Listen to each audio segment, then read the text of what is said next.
The human brain is divided into two hemispheres. The left hemisphere of the brain deals primarily with cognitive reasoning, mathematics, science, and sort of the cognitive linear kinds of thinking. The right hemisphere of the brain deals primarily with emotion, speaking, creativity, imagination. Dreaming occurs in the right hemisphere of the brain. People have a tendency to be either right-handed or left-handed dominant, and we have a tendency to either be left brain or right brain dominant. Women have an added advantage in that they are more likely to be able to become whole-brained than men are. And all the women are going, oh, man. Yeah, well, but women have their problems too, and maybe we'll get into those tonight. Yeah, women may not be all they're cracked up to be. We'll see. But what we find is that when we can combine left brain thinking and right brain thinking, that is when we're most likely to come to our very best ideas and our very best conclusions. If we go a step further and we add a component of spirituality and we seek divine inspiration in what we're thinking about, what we're seeking to become, or what we're looking to achieve, when we add that extra component of divine inspiration, then we get into a state of what we call whole being. And that is when we are at our highest and best selves. So I'm going to give you the recipe for a more majestic life right now. The first thing is to achieve as much spiritual awareness as you can. I was talking with somebody at dinner this evening, and we were commiserating about how it is that as we have gotten older, it seems like we know even less.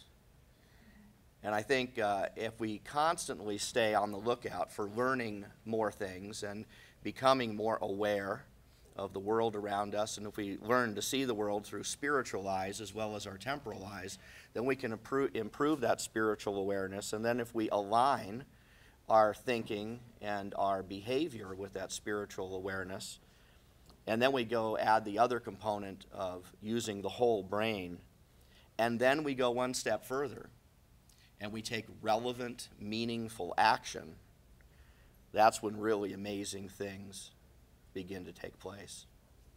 The challenge, though, is that we live in a half-brained world. If you look at the offerings that exist in the marketplace today for just about anything, it's easy to tell whether the offering is left brain dominant or right brain dominant. And the people who are trying to sell us left brain oriented things now love to talk about the right brain emotional connection kinds of feelings. I'm going to give you a quick example of this.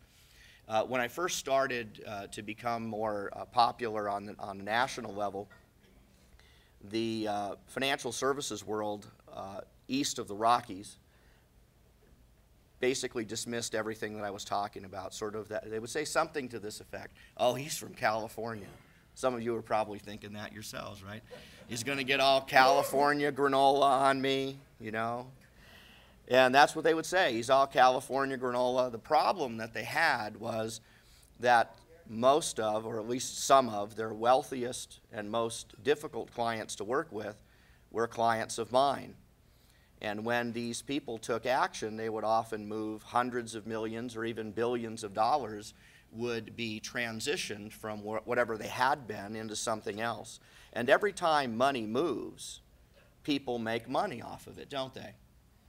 So if you're with a financial services company or a bank or a law firm or an accounting firm or you're in the real estate industry, when people make a decision to exchange one type of asset for some other type of asset, as soon as that money starts moving, fees get generated, commissions get generated, and a whole lot of really interesting things happen for people.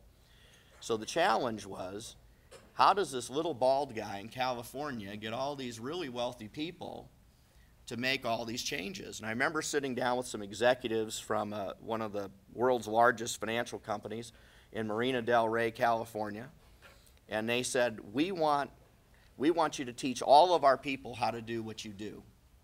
And I said, really? That's going to be a bit of a challenge because there's like 15,000 advisors. And in those days, we didn't have the kind of technology that we have now. It would be a lot easier today. And I said, well, what is it you want me to teach them? And this is what they said to me.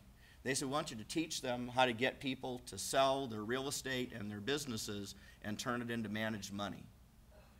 And I said, I don't know how to do that. That's not what I do. They said, oh yeah, we've got the stats right here.